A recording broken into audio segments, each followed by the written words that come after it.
अस्सलाम वालेकुम।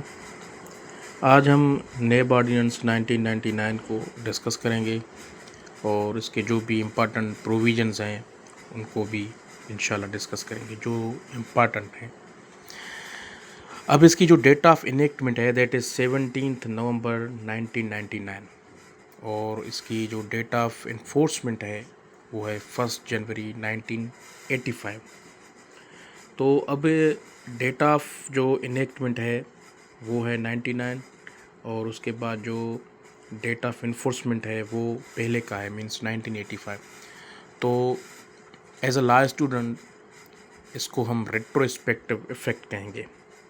एक होता है प्रॉस्पेक्टिव इफ़ेक्ट जो कि एट वंस हो, और अगर पास्ट से किसी लॉ की इन्फोर्समेंट हो इनेक्टमेंट डेट ऑफ इनेक्टमेंट से पहले अगर उसकी किसी भी लॉ की इन्फोर्समेंट हो तो उसे हम कहते हैं रेट्रोस्पेक्टिव इफ़ेक्ट।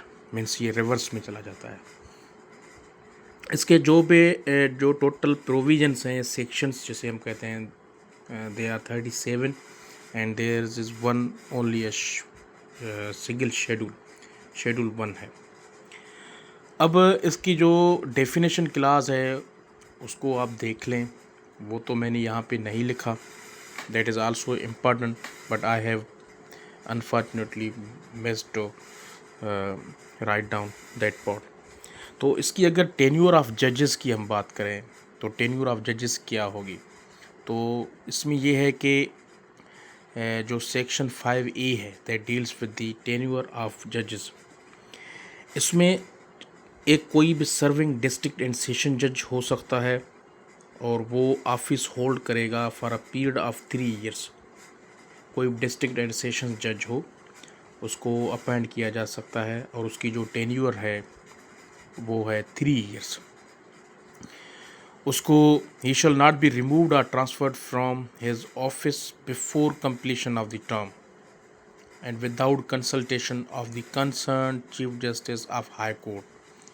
अगर इसको आप रिमूव करवाना चाहते हैं तो उसके लिए आपको क्या करना पड़ेगा कि आप जो कंसर्न जस्टिस है हाई कोर्ट का, अगर प्रोविंस की बात करें सिंध प्रोविंस की तो chief justice of Sindh high court होगा, उसकी कंसर्न से आप उसको जो है ना रिमूव भी कर सकते हैं और उसे ट्रांसफ़र भी कर सकते हैं फ्रॉम हिज ऑफिस।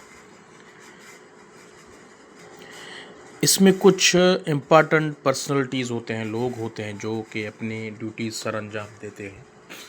इसमें सबसे पहले आता है चेयरमैन नेब, आपने नाम सुना होगा, न्यूज़ में आता रहता है।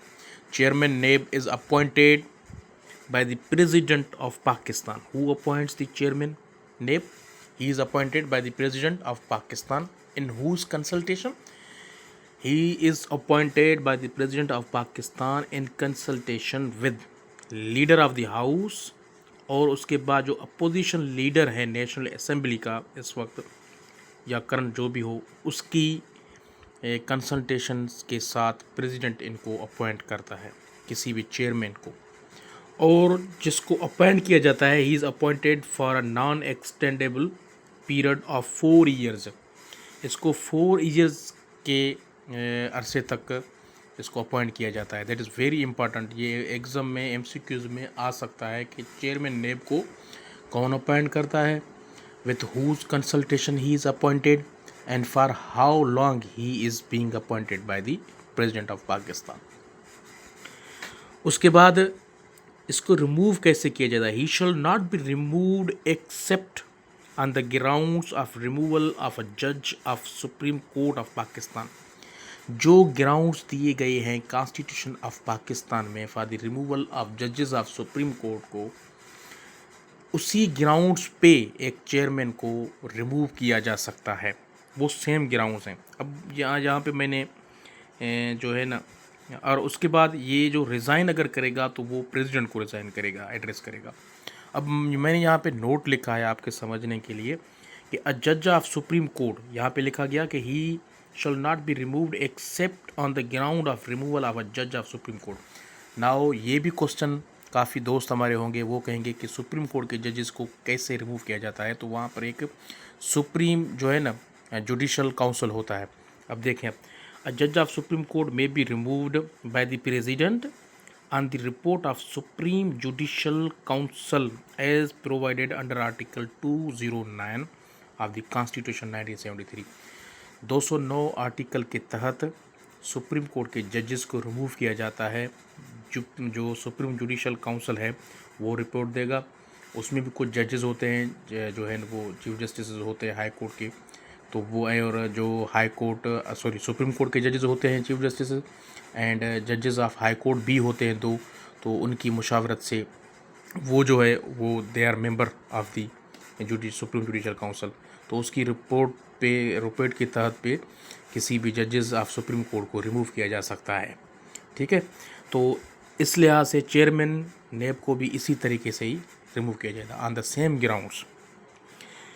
उसके बाद क्वालिफिकेशन ऑफ चेयरमैन क्या होगा? अ रिटायर्ड चीफ जस्टिस, कोई भी रिटायर्ड चीफ जस्टिस हो,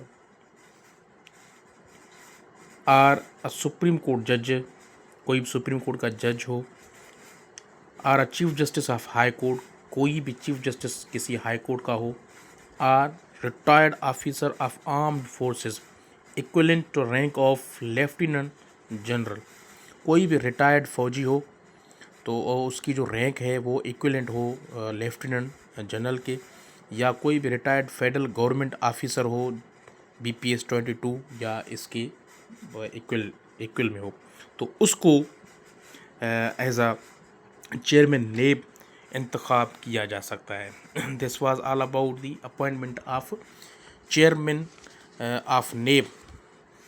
उसके बाद सेक्शन 7 आता है जहाँ पर डिप्टी चेयरमैन ऑफ नेब जो है उसकी अपॉइंटमेंट, तो वो हम अगले वीडियो में डिस्कस करेंगे।